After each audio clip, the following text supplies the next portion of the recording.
TV Farol, a TV feita para você.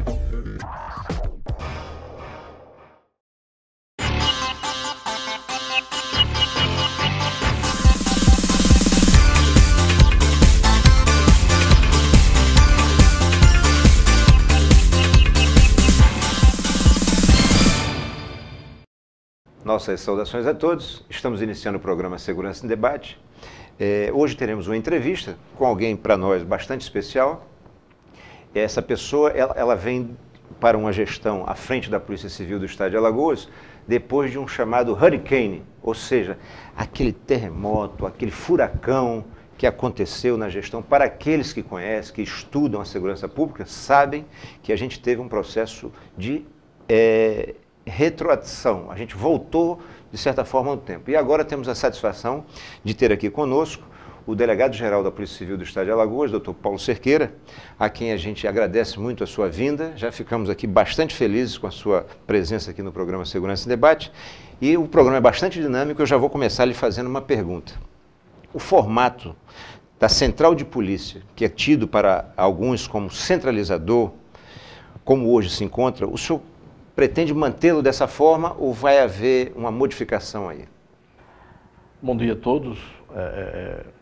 Inicialmente a gente quer dizer que, tendo em vista a quantidade de policiais e de delegados hoje, não é possível ainda fazer uma descentralização, né?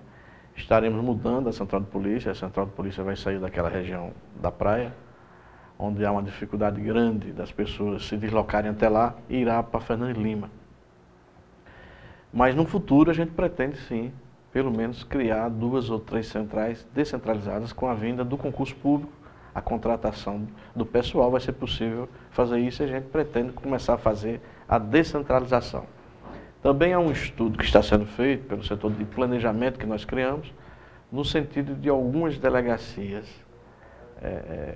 principalmente da região metropolitana, onde há uma violência mais acentuada, a gente vê a possibilidade de colocar policiais, 1 ou 2, de plantão para atender aquela comunidade local. É interessante. Inclusive, essa sua ideia foi aqui discutida com o desembargador Tutimé Zairan, onde ele reafirma, né, que o ideal é que tenhamos no futuro delegacias funcionando aí 24 horas. A gente sabe da dificuldade, né, da sua luta para que a gente tenha aí um contingente maior, mas também o Estado tem suas dificuldades. Mas a gente espera que isso vá evoluindo e de uma forma próxima a gente consiga ter aí um atendimento melhor. Mas, Leonardo, por favor. Doutor Paulo, um prazer tê-lo aqui conosco. E gostaria também de iniciar falando dessa questão da central de polícia. Já comentamos aqui no programa que o local atual realmente é um pouco afastado, principalmente para aqueles que não têm um veículo, né, para chegar, veículo próprio para chegar até lá. Talvez essa mudança tenha suas vantagens.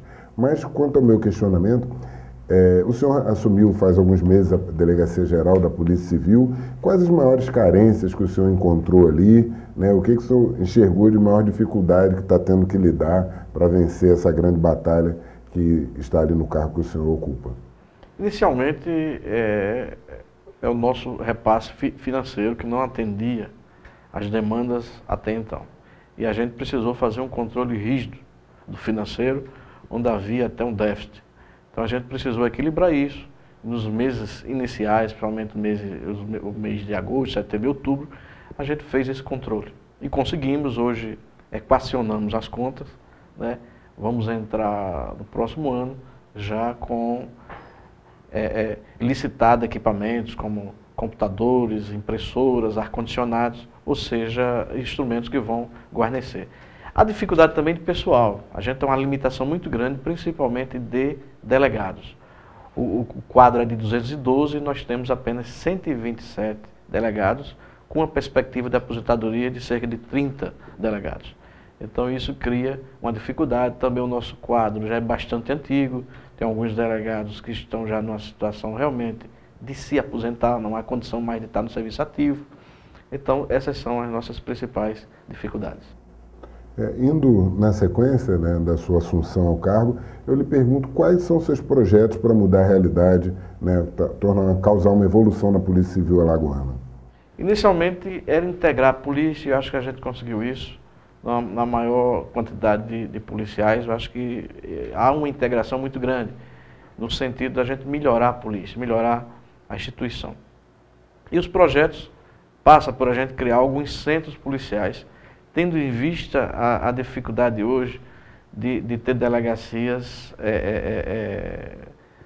descentralizadas, onde a gente não pode adequar. Então a gente precisa melhorar esse serviço. E melhorar esse serviço seria integrar alguns centros policiais, algumas delegacias onde a gente vai criar os centros policiais. Também investir na questão da capacitação policial. E isso a gente já tem feito através de convênios com a Senasp, com algumas universidades, a UFAL irá colaborar nisso também. E começar também a fazer a análise criminal que não é feita, o inquérito é feito e você não faz uma análise dele, não faz uma análise do criminoso, a necessidade da gente fazer isso. A questão junto à Secretaria de Defesa Social da construção das AISPs e RISPs, né, que isso irá bonificar até aqueles policiais que se destacarem na ação policial e, evidentemente, que aproximar mais essa polícia, instituição policial, da população.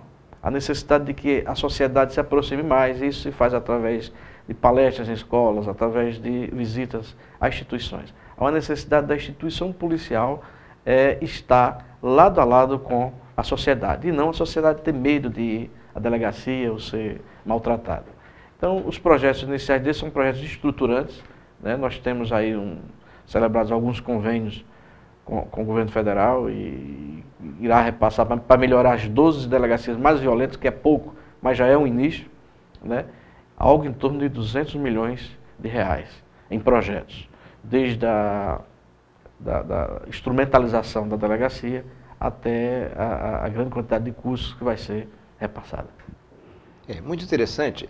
Apesar da gente não ter aqui uma aproximação maior, mas a gente sabe, o senhor tem uma fama de ser um administrador com uma gestão de humildade, o senhor não é dotado de vaidades, isso é muito interessante, a gente sempre frisa isso aqui no programa. Também a questão da meritocracia, a gente vem observando nas pesquisas, o senhor vem adotando aí um critério de meritocracia, ou seja, colocar o profissional naquela aptidão que lhe é peculiar. E isso certamente vai trazer resultados, independente do contingente reduzido ou não. Mas eu pergunto ao senhor, esse último concurso agora, que já ocorreu, com esse quantitativo, o senhor acha que teremos a solução ou a gente ainda vai precisar em breve mais um concurso aí para que a gente possa ter realmente a segurança próxima do ideal? Há uma necessidade de que se aumente essas vagas, né? A gente, por exemplo, quer trabalhar, ver se consegue levar para a academia, em termos de delegado, 80 delegados, que seria já um número razoável. A gente poderia respirar para poder, ao longo dos 2 anos, ir contratando esse pessoal, como também agentes e escrivães. O número oferecido no concurso ainda é pequeno e não resolve. Agora, evidentemente que com a lista de espera que vai ficar, é possível a gente atingir um número razoável. O ideal não existe, mas pelo menos um número de policiais que nos traga um bom serviço prestado à comunidade. Alguma pergunta, Leonardo? Sim, doutor Paulo, a questão da insegurança pública no Brasil e particularmente em Alagoas, o senhor enxerga como problema majoritariamente policial ou também tem outras causas? E eu lhe indagaria quais seriam essas outras causas que não as dificuldades da polícia. Veja bem, Leonardo, o problema da insegurança ou da segurança pública ele é muito pequeno. Evidentemente que essa questão passa pela questão financeira até a questão social. A questão financeira, na população, a comunidade, não ganha recursos suficientes nem para o seu sustento, né? E vivemos hoje numa democracia. Na democracia há liberdade e você compara. Há cidadãos que comparam. Como é que eu moro numa favela, o indivíduo mora numa casa de primeiro andar, na Ponta Verde, eu moro num apartamento de frente para o mar. Eu não tenho nenhuma bicicleta para eu andar e tenho 3 veículos no apartamento ou na casa de fulano. E por aí vai. E isso gera, evidentemente, que uma insatisfação. O ser humano também quer o seu lugar ao sol. Então, tanto é um problema financeiro, há uma necessidade de uma distribuição de renda, né? Ainda está muito distante a questão das classes sociais e, evidentemente, que essa questão social. Há uma necessidade de se recuperar aquele valor familiar. A família praticamente acabou. Hoje se acha que a escola é que tem que educar, quando na verdade é a família. E a família parou de educar, eu acho até que os pais esqueceram dos seus filhos. Os filhos estão abandonados e serão os cidadãos de amanhã. Passar a responsabilidade para as escolas quando as crianças lá vão, né? No Brasil há uma grande ideia de que tudo depende do governo, né? Então é uma cultura, acha que o governo é o pai, né? E isso tem que acabar. A gente tem que aprender a andar só e evidentemente que passa pela questão da educação. Há uma necessidade de se investir na educação pública. Você vê a questão, por exemplo, de se criar vagas em universidades privadas, de se criar cotas, e a gente sabe que isso não resolve. Isso pode até ser um paliativo nesse momento, mas há uma necessidade de se investir muito em educação nesse país para que as pessoas reflitam, para que as pessoas pensem, para que as pessoas possam mudar os comportamentos. Bem, o senhor fez um comentário agora sobre a família e me fez lembrar o seguinte. A gente tem, no seio das instituições, em especial porque aqui estamos tratando de segurança pública, a gente tem uma carência com relação a essa questão de um acompanhamento psicológico dos policiais, né? A gente tem uma questão da valorização desses profissionais, inclusive até mesmo da sociedade para a própria instituição. É preciso que a sociedade reveja, né, a forma com que ela recebe, com que ela é atendida pelo policial. E eu pergunto ao senhor, na sua gestão, o senhor pretende dar um reforço nessa questão de um acompanhamento psicológico para que o policial tenha, né, esse acompanhamento, tenha essa atenção do próprio Estado? Um outro detalhe seria o seguinte, o Estado tem tantas dificuldades aí para a remuneração, o senhor agora com uma vitória excelente aí em parceria com a diretoria do Sindipol conseguiu uma valorização já iniciando agora em janeiro, mas eu pergunto, o Estado poderia de certa forma contribuir com salários indiretos, né, uma alimentação através de um ticket, né, que eleva a autoestima do policial, uma assistência médica, tudo isso são formas de aumentar a remuneração de forma indireta, sem comprometer a lei de responsabilidade fiscal. O senhor concorda que isso é um bom caminho também? Perfeitamente. Nós precisamos recuperar o profissional. E é preciso que o Estado dê esse apoio psicológico, médico. Você não pode simplesmente demitir o indivíduo porque ele anda alcoolizado. É preciso tratá-lo. É um exemplo, é preciso tratá-lo. Em relação a isso, a gente já passou para a doutora Simone, que é a diretora de academia, da Academia de Polícia Civil, no sentido de fazer um trabalho voltado para esses profissionais.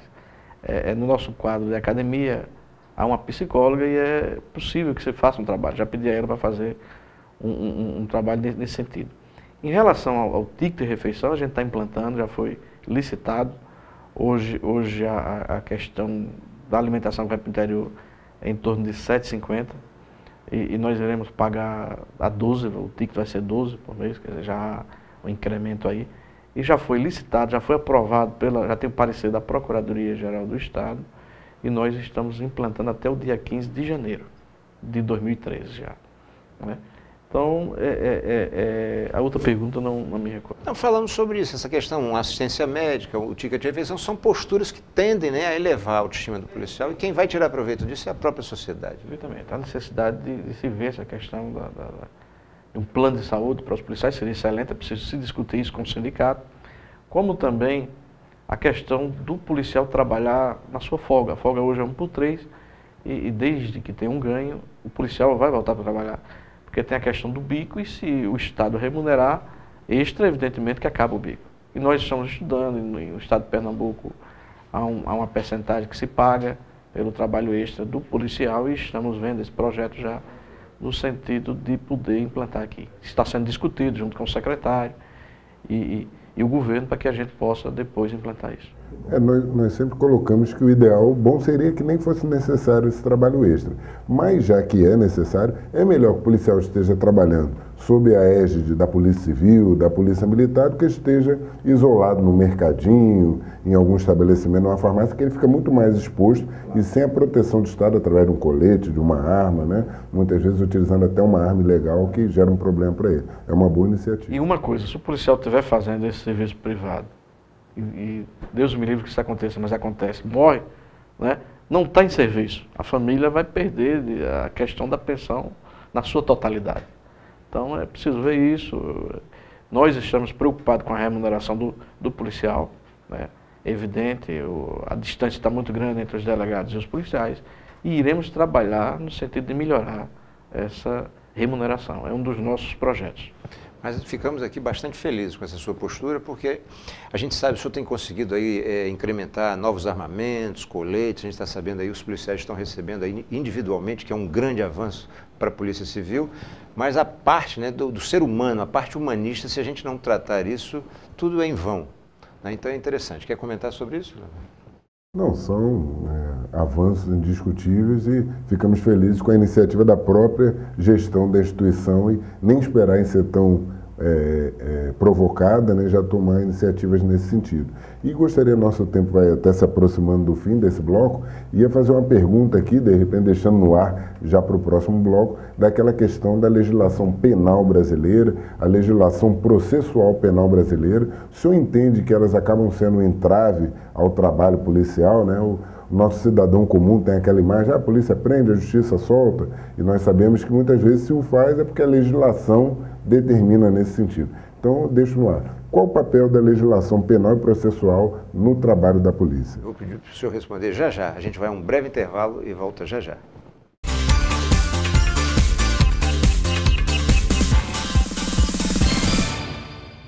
TV Farol, a TV feita para você.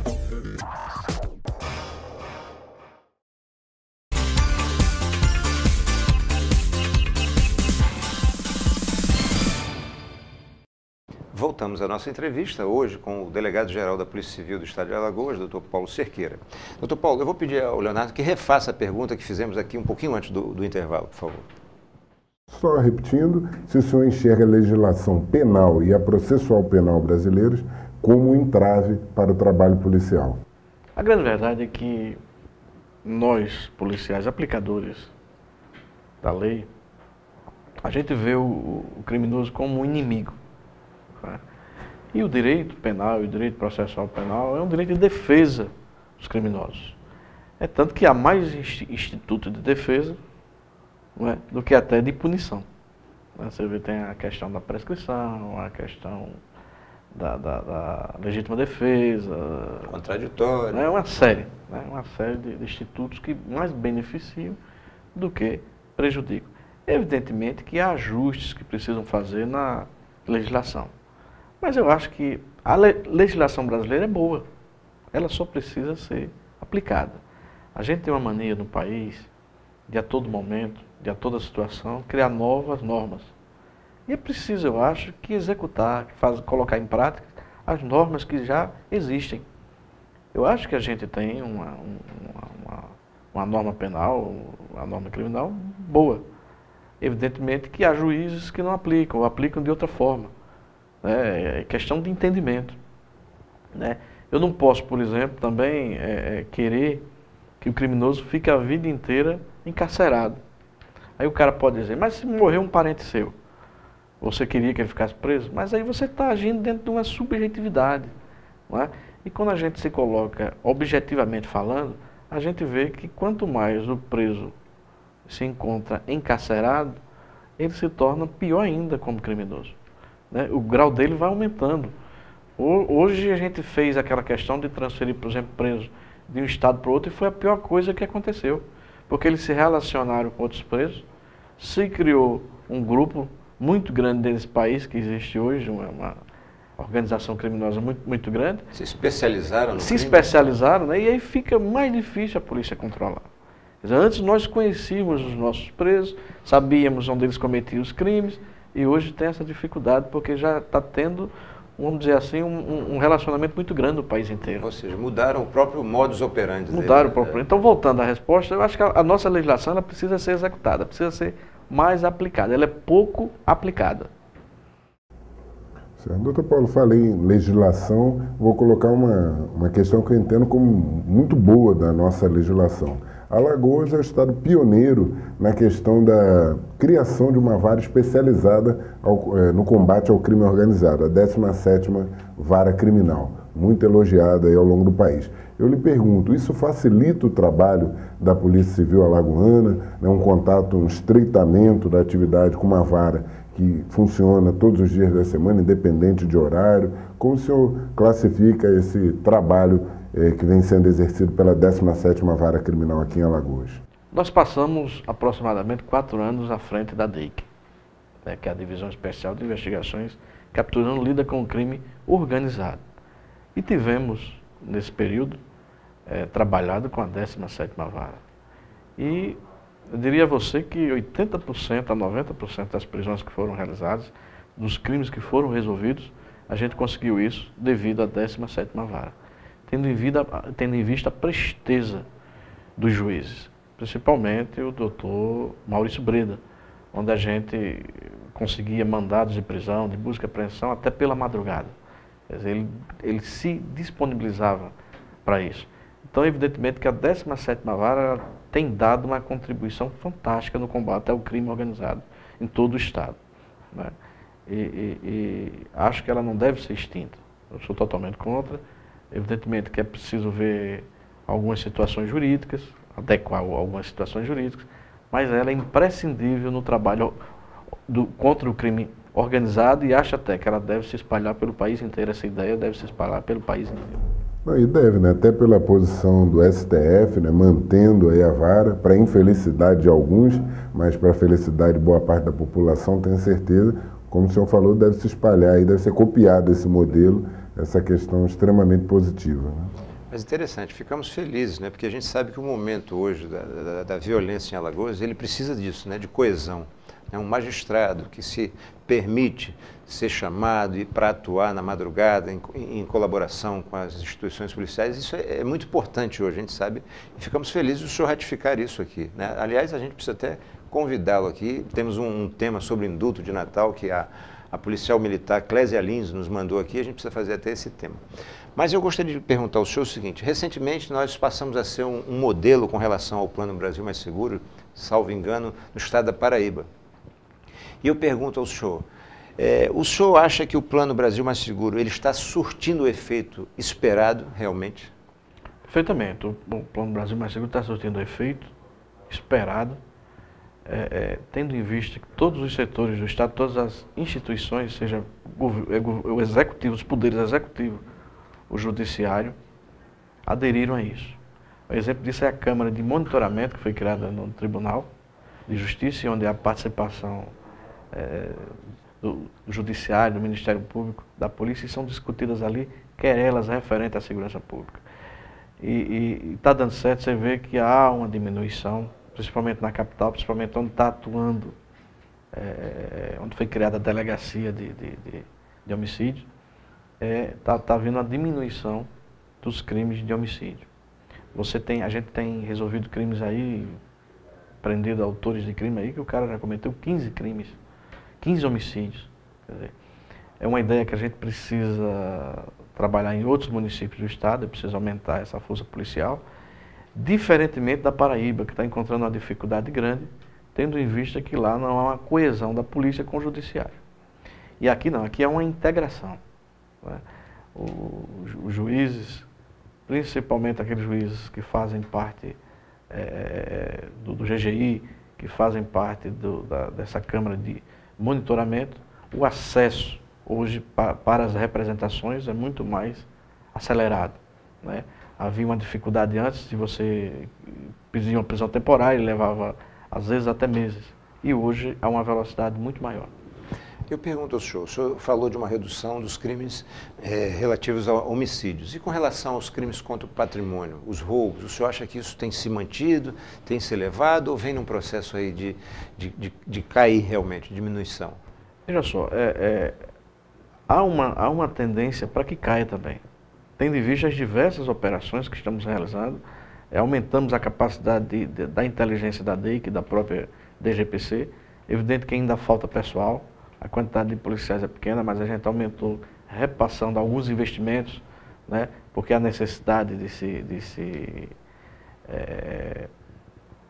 remunerar até às vezes o informante, né, o colaborador, né, e está começando a haver diversas prisões de diversas ORCRIMs em todo o estado. Você vê nos noticiários do litoral ao sertão várias prisões.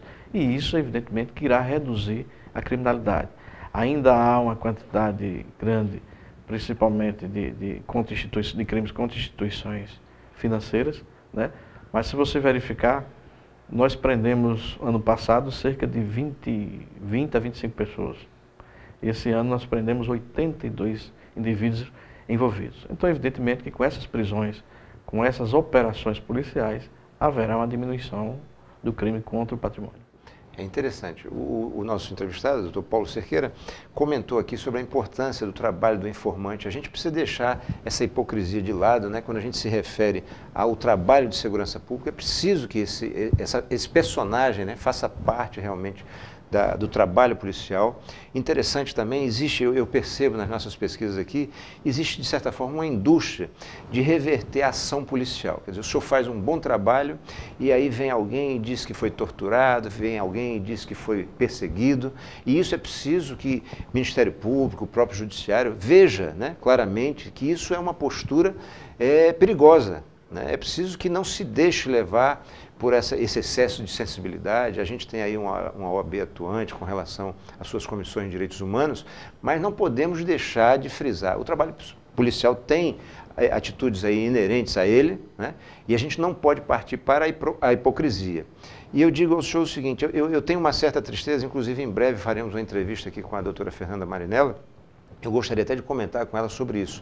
A atuação das comissões de direitos humanos da OAB, em especial a OAB, muitas vezes ficam um pouco tendenciosas. Por exemplo, quando um policial é ferido, é atingido, né, pelo cidadão infrator, não se recebe aquele respaldo que muitas vezes o infrator recebe, né, com tantas proteções, com tantas, de certa forma, regalias. O senhor concorda que existe uma tendência excessiva com relação a isso, a proteger o infrator e deixar um pouco o policial em si à parte ou muitas vezes discriminado?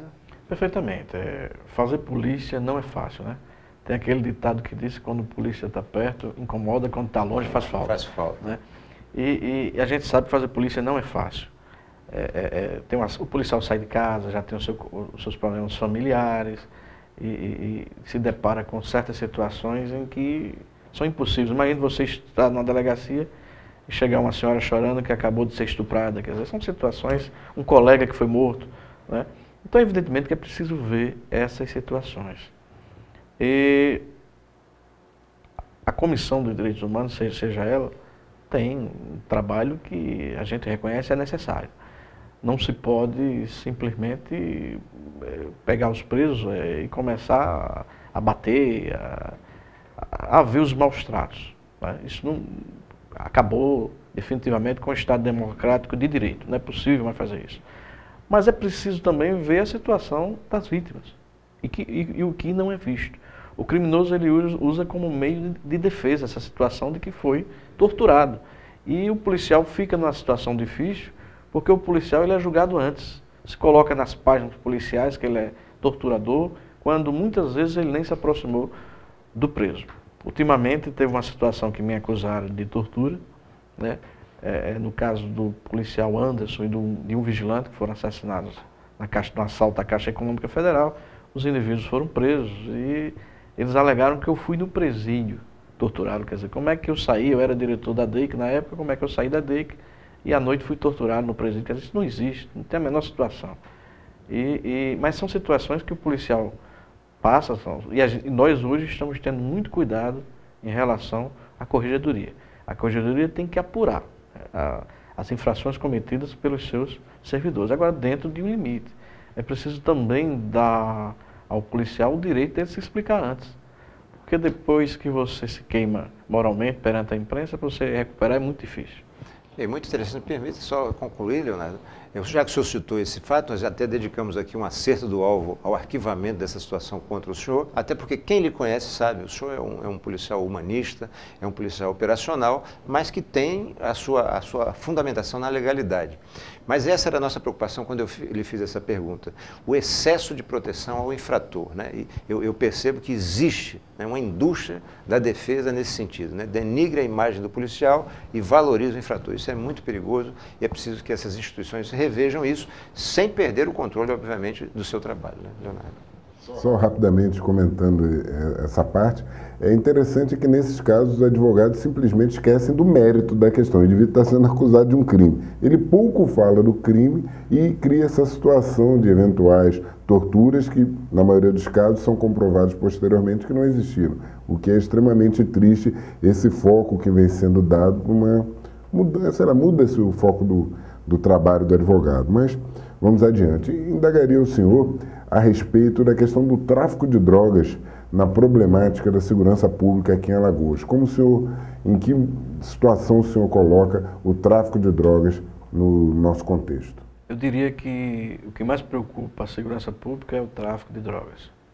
Porque do tráfico de drogas é onde surgem os furtos, os roubos, a maior parte dos homicídios, né?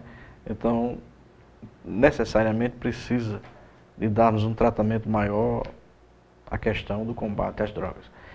E sendo assim, colocamos o Dr. Jobs Cabral, que é um delegado experiente, frente à DRN, da Delegacia de Repressão ao Narcotráfico, que está fazendo as suas investigações, está fazendo seus trabalhos de inteligência. Me permita ressaltar, de uma forma sutil, sem pirotecnia, sem muita mídia, e fazendo um bom trabalho, né?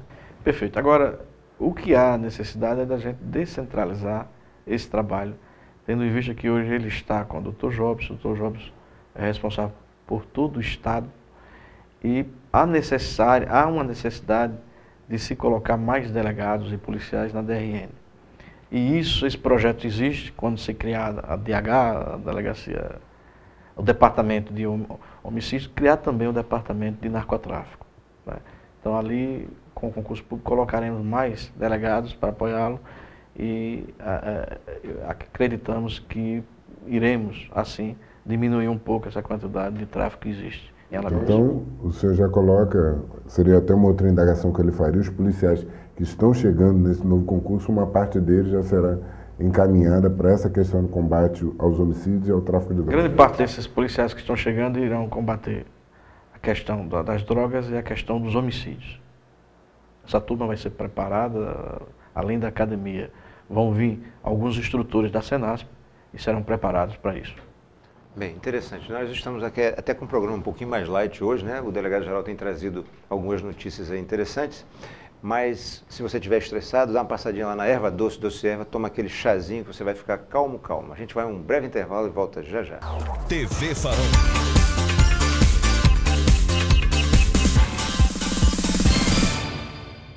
TV Farol, a TV feita para você.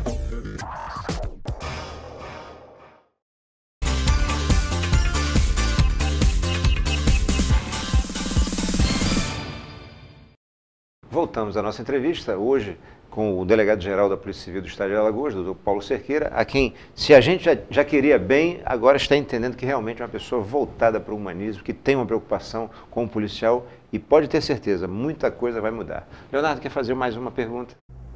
Alagoas é o estado proporcionalmente com o maior número de homicídios no país. Aí eu indago assim, o que fazer para mudar essa realidade o quanto antes, para que vidas sejam poupadas? Perfeitamente. O que está sendo feito, o empenho do governador do Estado, Teotônio Vilela, em investimentos na segurança pública, o apoio do secretário de Defesa Social, Dário César, e esse trabalho que está sendo feito de você ter delegados e policiais que vão ao local do crime no momento que ele ocorre. É preciso fazer isso porque com essa chegada dos policiais e do delegado também da criminalística, você ali já consegue resolver uma grande quantidade de problemas relacionados àquele crime. Você, tendo em vista o que levanta, é possível já saber quem é o criminoso. Quando você não consegue prender em flagrante, você leva uma grande quantidade de informações que vai possibilitar identificar a autoria. Mas é preciso mais, é preciso aproximar mais a criminalística da Polícia Civil. Eu acho que houve uma perda muito grande quando se separou a criminalística da Polícia Civil. E é preciso também investir, obviamente, que em cursos há a necessidade da gente qualificar cada vez mais o nosso policial. A sua fala já me leva a outra pergunta que faria mais adiante, que é a questão se o senhor não acha que uma das dificuldades do trabalho investigativo brasileiro, né, das polícias civis brasileiras, se dá em razão justamente das dificuldades, muitas vezes orçamentárias até, das polícias científicas do nosso país. Algumas delas ainda pertencentes às polícias civis, aqui em Alagoas não mais, né, já uma instituição separada, mas essa dificuldade das polícias científicas repercutindo diretamente nas investigações da Polícia Civil. O senhor entende dessa forma? Perfeitamente. É necessário que o perito esteja com o policial 24 horas. É preciso que trabalhem juntos. É preciso que vão ao local do crime juntos, discutam juntos. Há uma grande distância, e eu sofri isso quando estava na atividade fim, que era você não ter acesso ao perito para discutir. Então você tem dúvidas, você tem alguns questionamentos a fazer e não encontra o perito. Porque ele está no outro prédio, longe, porque ele está em outra instituição afastada. Há uma necessidade de investimento, está sendo feito, vai ser criado, já existe a planta, o terreno, ou seja, vai ser edificado o prédio onde vai funcionar o novo Instituto de Criminalística e a Senasp irá aparelhar. Mas é preciso aproximar muito a criminalística da polícia para que a investigação chegue à conclusão com muito mais provas.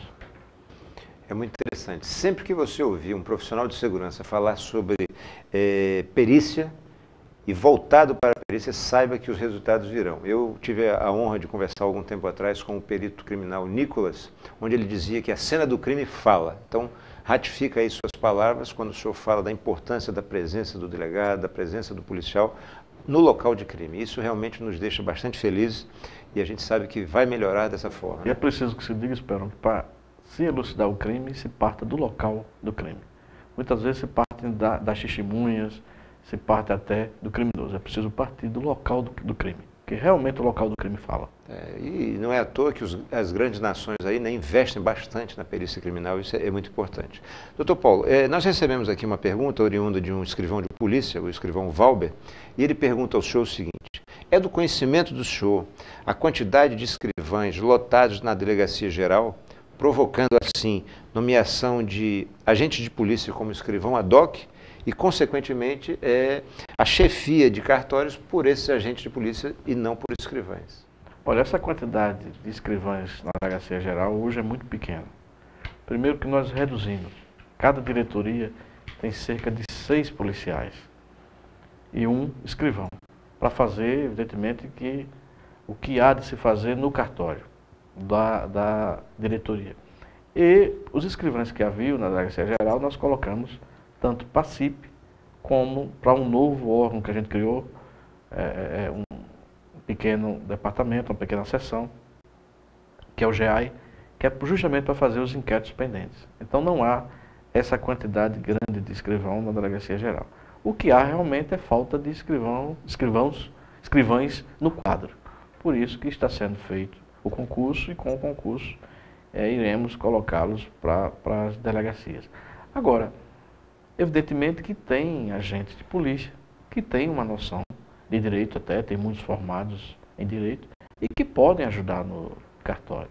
Eu acho isso bom, eu não acho que existe uma lei orgânica que está tramitando no Congresso Nacional e que os cargos, delegado de polícia, o agente de polícia que irá fazer também o trabalho de escrivão e perito.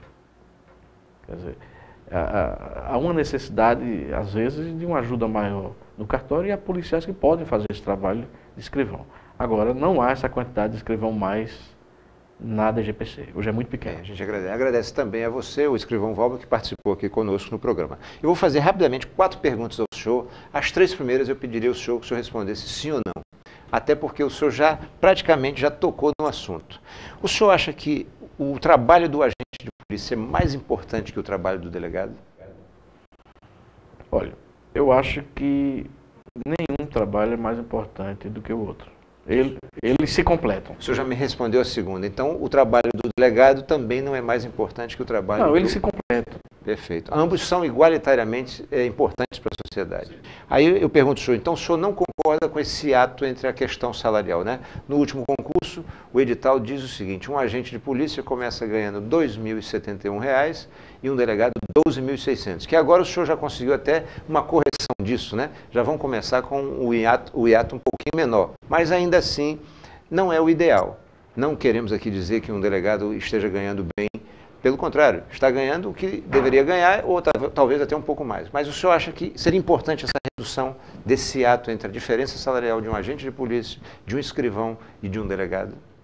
É necessário que se faça isso, até para motivar o agente, o escrivão.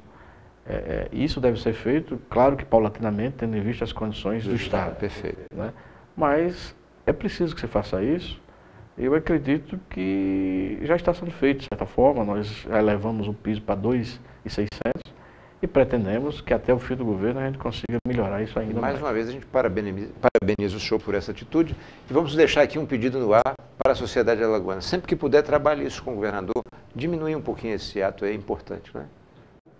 O governador tem conhecimento disso, é sensibilizado. Claro que há outras classes, né, outras categorias que reclamam também reajustes, que reclamam também um incremento salarial, e isso tem que ser visto. Mas esse caso dos policiais está sendo visto pelo governador. O governador já mandou que a Secretaria de Gestão fizesse o plano de cargos e salários, e eu acredito que isso vai melhorar muito. Como o Esperon acabou de dizer, né, durante já a sua gestão houve esse feliz aumento salarial para os agentes e escrivães. Também ocorreu há pouco tempo o concurso público, que não acontecia há mais de 11 anos.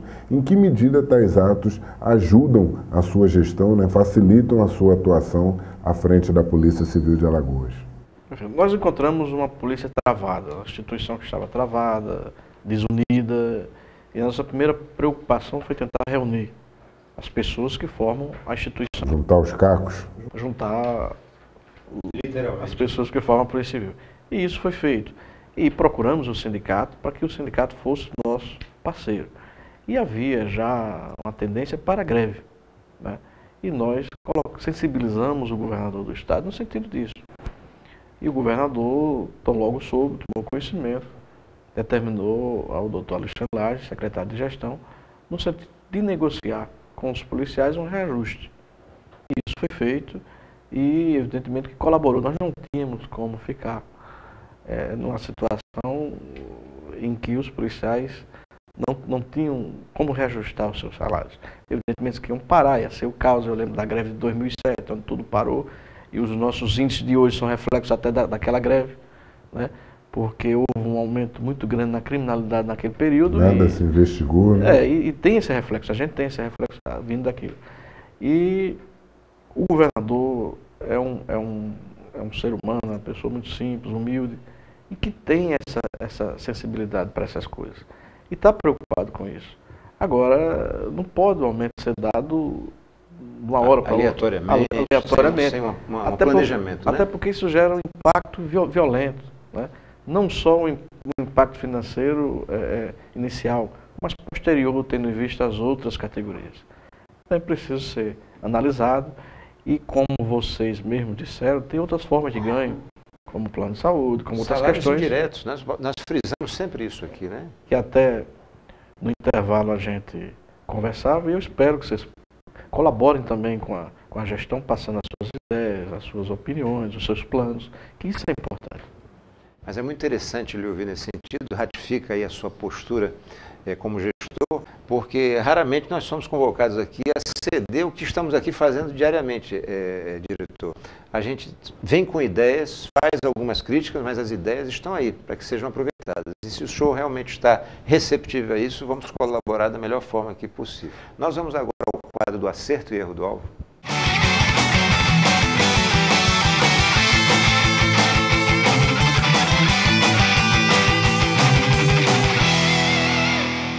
Meu acerto do alvo hoje, mais uma vez, até em homenagem à presença aqui do nosso delegado-geral, vai para a questão do aumento salarial aos agentes e escrivães de polícia, que indubitavelmente contribuirá bastante para uma melhoria do trabalho policial, até mesmo da gestão da atividade policial.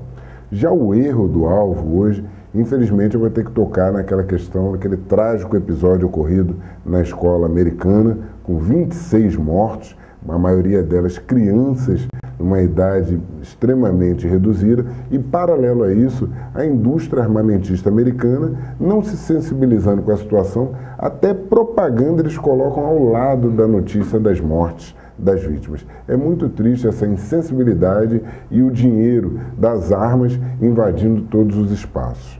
É só isso. O meu acerto no alvo vai para o governador Teotônio Vilela, pelos investimentos que vem realizando no último ano em segurança pública.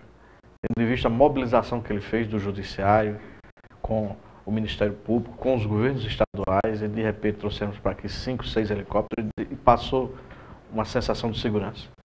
E o erro do alvo vai para o presidente da Câmara, Marcos Maia, que quer contrariar a decisão do Supremo e não quer cumpri-la. O meu acerto no alvo eu vou dedicar à sociedade norte-americana, lá da cidade de Cold Spring, no estado de Minnesota, onde foi assassinado o policial Tom Decker, e o governador do estado enviou condolências, se fez presente ao enterro. Toda a sociedade daquela cidade compareceu ali na sua tristeza, na sua consternação por perder um agente policial, ou seja, ela se sente protegida pelo policial, que é o nosso sonho aqui no Brasil. O meu erro do alvo eu vou dedicar, infelizmente, ao governador Alckmin, lá de São Paulo, que tendo falecido 100 policiais naquele estado, ele não compareceu a nenhum funeral e sequer enviou uma nota de condolência ou algo nesse sentido. Então esse é o meu erro do alvo. Bem, nós vamos agora pedir ao delegado-geral, doutor Paulo Cerqueira, que faça... perdão, Leonardo tem uma pergunta a mais para fazer aqui. Eu lhe indago sobre como é ser policial no Brasil. Né? É fácil, é difícil? O senhor acredita que há o reconhecimento por parte da população ou não há? No nosso curtinho tempo aí, queria a sua consideração a respeito. Primeiro, não é fácil ser policial no Brasil. Tendo em vista, primeiro, a crença de que o policial é algo ruim, é algo que bate, né, que serve para estrangular, quer dizer, e a gente tem que mudar essa forma de pensar. O policial traz a segurança para a comunidade. Em outros países há uma confiança muito maior nos policiais do que no Brasil. E as condições no Brasil para os policiais é muito precária. O policial sai para trabalhar, deixa a sua família e não tem um plano de saúde, é mal remunerado, né? As condições de trabalho também não são boas, viaturas depreciadas, às vezes falta até armas. Em Alagoas, quando nós assumimos, nós já alocamos 57 veículos. Esses veículos sendo dirigidos para as delegacias onde não havia veículos, então nós resolvemos esse problema. A questão da arma para o policial, a gente tem uma previsão que até dezembro de 2013 cada policial vai ter uma arma e um colete. Coisa que já está sendo feita com o chefe de expediente. Todo chefe de expediente já tem uma arma e um colete. Agora, é necessário que haja uma relação maior entre a polícia, instituição policial, e as comunidades. E quando isso houver, ser parceiros realmente. E quando isso acontecer, claro que o policial será visto com outros olhos. O policial será visto como alguém que protege a sua família, como alguém que protege você, cidadão. E claro que há os maus policiais, mas também há os bons policiais. Isso ocorre em qualquer profissão, isso ocorre em qualquer categoria profissional. Eu vou fazer rapidamente alguns agradecimentos. Quero agradecer aos policiais rodoviários federais, o Cibaldo, o Daniel, o Lessa, o Agra, que estão nos assistindo, também ao Josenildo Severo, que esteve conosco. Quero agradecer também a assessoria do Dr. Paulo Cerqueira, o Sampaio, o Renan, o Amarildo. A gente agradece o carinho de vocês por ter também propriado. Eles querem fazer algum agradecimento? Também iria agradecer aqui ao Sampaio, ao Amarildo e ao Renan, você já antecipou, mas também aos nossos telespectadores assíduos, Raidberg Lira, Climério Bertoldo, Osair Araújo e sua filha Clarinha, que estão sempre conosco. Muito obrigado a vocês e continuem nos assistindo. Lembrando que o programa vai ao ar de segunda a sábado, às 19 horas, no canal 16 TV Farol, e para você que é assinante da NET, canal 8 ou canal 9. E que pode ser nosso amigo no Facebook ou no Twitter, conforme já apareceu aí no vídeo. Estou terminando esse programa aqui com muita chance para 2013. Um feliz Natal e a gente volta no próximo programa.